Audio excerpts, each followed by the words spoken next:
evening, everyone. This is Tony from Her Homestead Skills. I hope everyone is doing well and riding out these times. They are definitely scary times.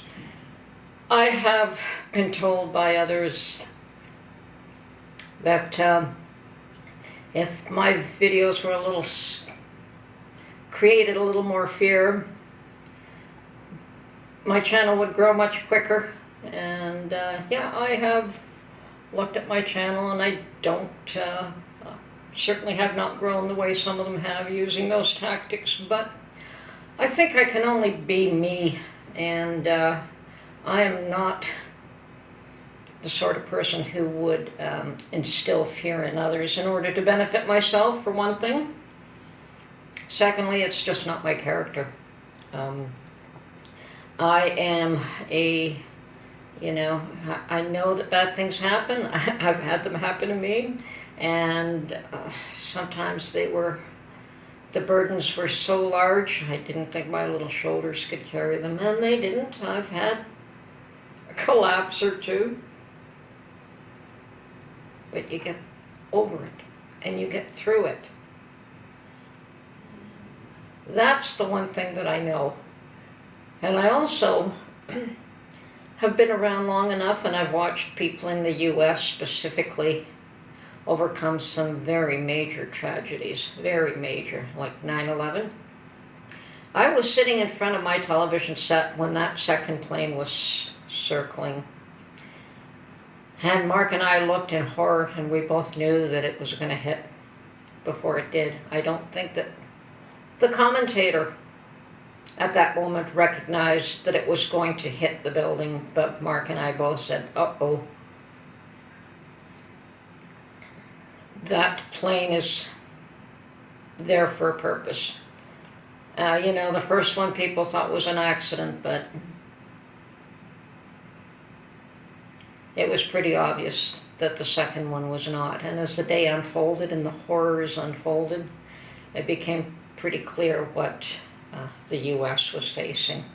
And should I say, we lived in an area where we were accustomed to hearing the planes come and go, and after that it became eerily quiet.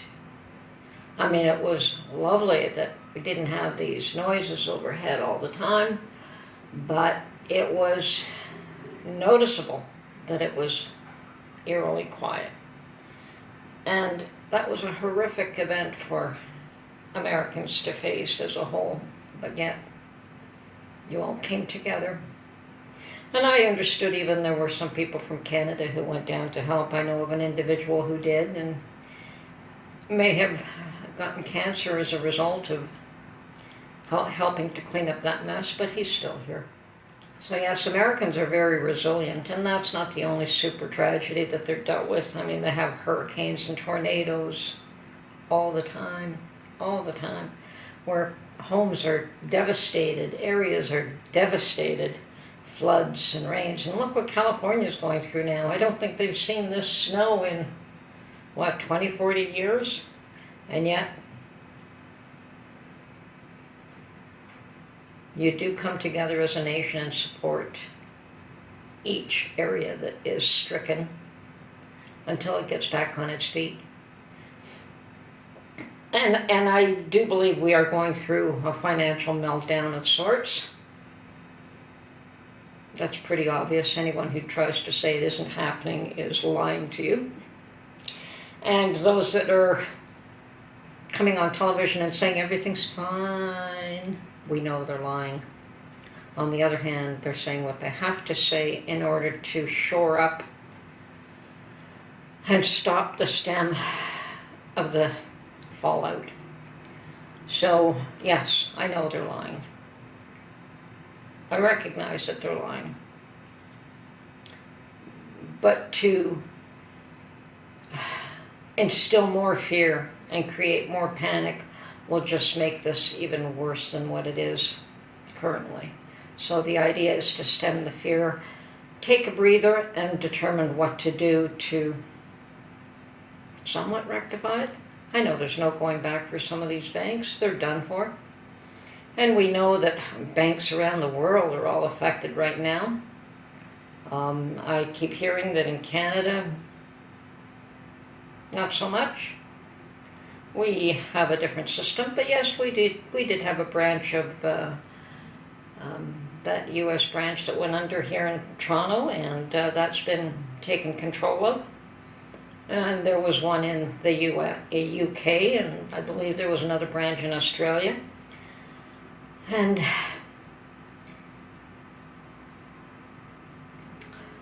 bank stocks have been falling all over the place. So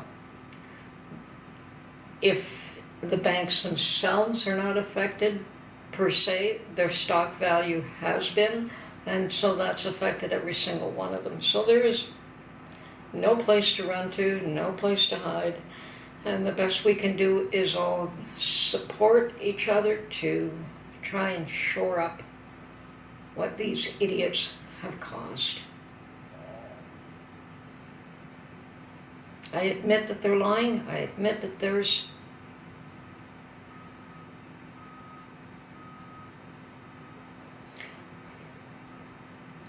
they know they're lying. And sadly, the majority of people do want to believe that everything's going to be okay, and hopefully for their sake, they can at least stem this tide. And yes, I keep hearing 2008, and yes, that was a different world. That was a mortgage meltdown.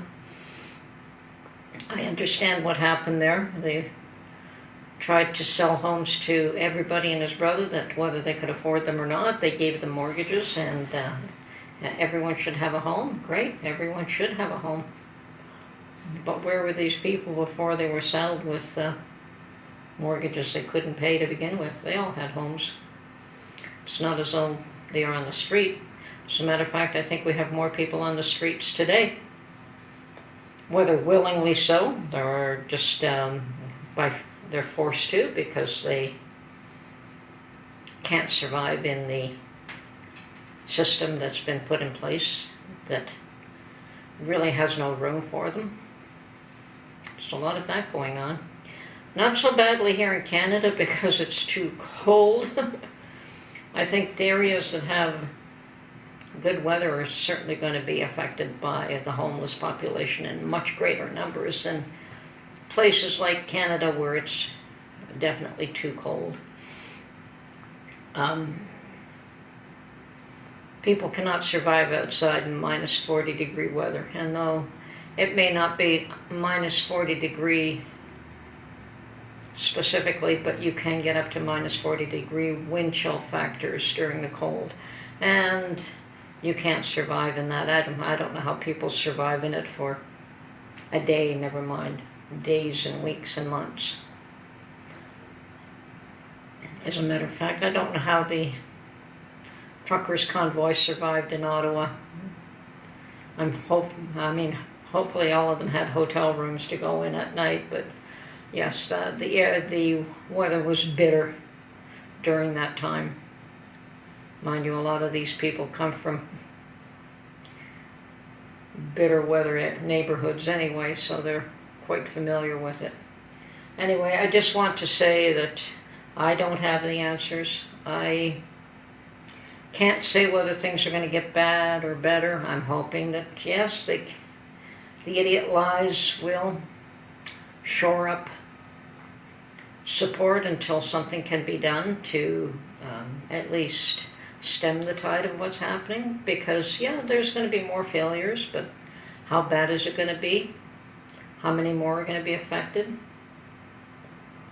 And yes, there is an economic meltdown. It's been happening for the last couple of years. You cannot lock down a population and force them to stay home and say, we'll pay you to stay home, and not have an economic meltdown as a result.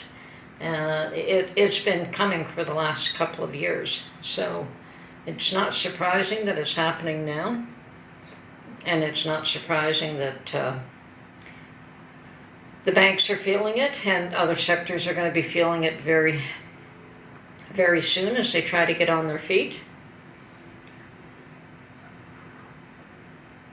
Hang in there, folks. Be strong. You can get past this. We know that there's turmoil ahead. We know that there's difficulty ahead.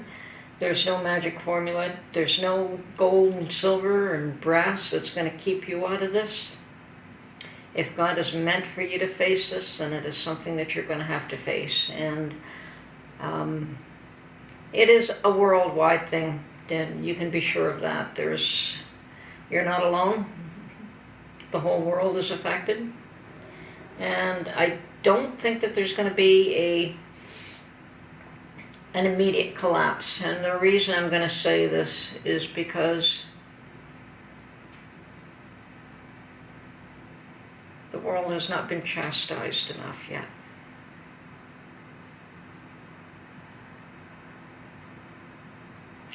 And I'll leave you with that thought. I think that there's a lot more suffering to come before we see the end of this. So hang in there, look after yourselves. Be at peace and trust in God. Have a great day.